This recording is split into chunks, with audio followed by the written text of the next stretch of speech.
want to tell you clearly, Israel won't hold itself to defend its people. This is a war of defense. We have no other aims. I mean, Israel went back to the international border in 2005. So we didn't have to deal with Gaza, but they wanted to destroy Israel. So they started a war, and we will make sure Hamas won't exist on our borders. And everyone agrees this should be the mission.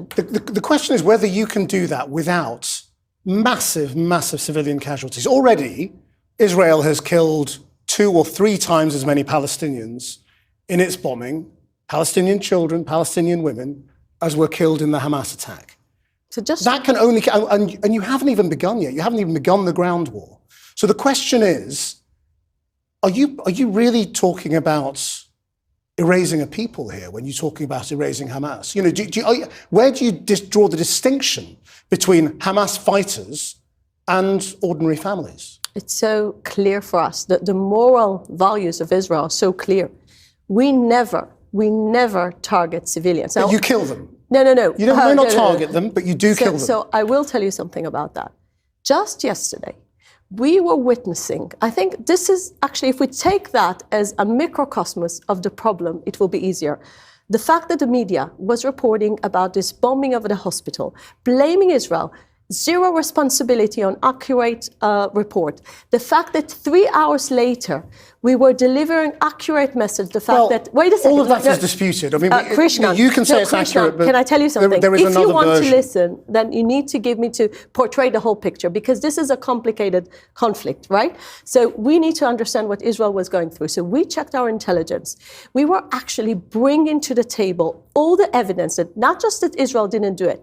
We showed to the world a phone call between 2 terrorists in Gaza, which is highly questionable. Saying nothing is questionable, because we've seen both the British and the American accept the fact it was 400% Israel didn't do it. So you had the jihadic Islam. That call is disputed. The jihadic Islam. There are many people who say it is not authentic. Krishnan, I want to tell you something. There is a massive difference between attack of a rocket and airstrike. Out on the ground, you could see the hospital was there. It was a rocket attack, clearly. You cannot see the rocket. You cannot see the rocket land on the hospital in that video. You can see the parking lot. You can see an explosion in the air, and then you can see an explosion on the ground.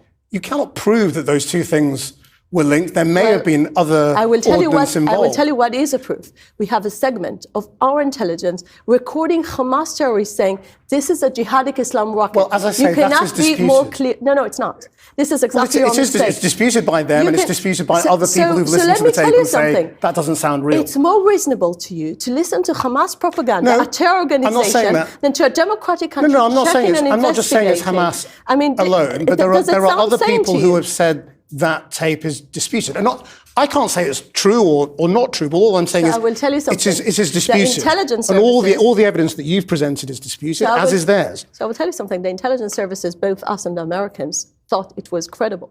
And this is why President Biden said very clearly... The Americans are your closest allies. It'd be extraordinary if they rejected So you think basically Hamas is more reliable than Americans? No, but I'm saying the fact that the Americans support you does not necessarily mean it's true. But this is a microcosmos of the fact. And there is a matter of a fact, 30% of the rockets fall in the land of Gaza. So it means basically they don't care killing their own children. But right now, as I say... Can I ask you something? Why are you not taking a moral statement here to say you don't care about your own people by firing rockets, that 30% of them land up in Gaza and end up killing civilians? Well, you can take that moral position, but that's because not the Palestinians are basically, they don't care about human rights, and they don't care about the fact at the moment Hamas is committing horrible war crimes, and you cannot ignore that.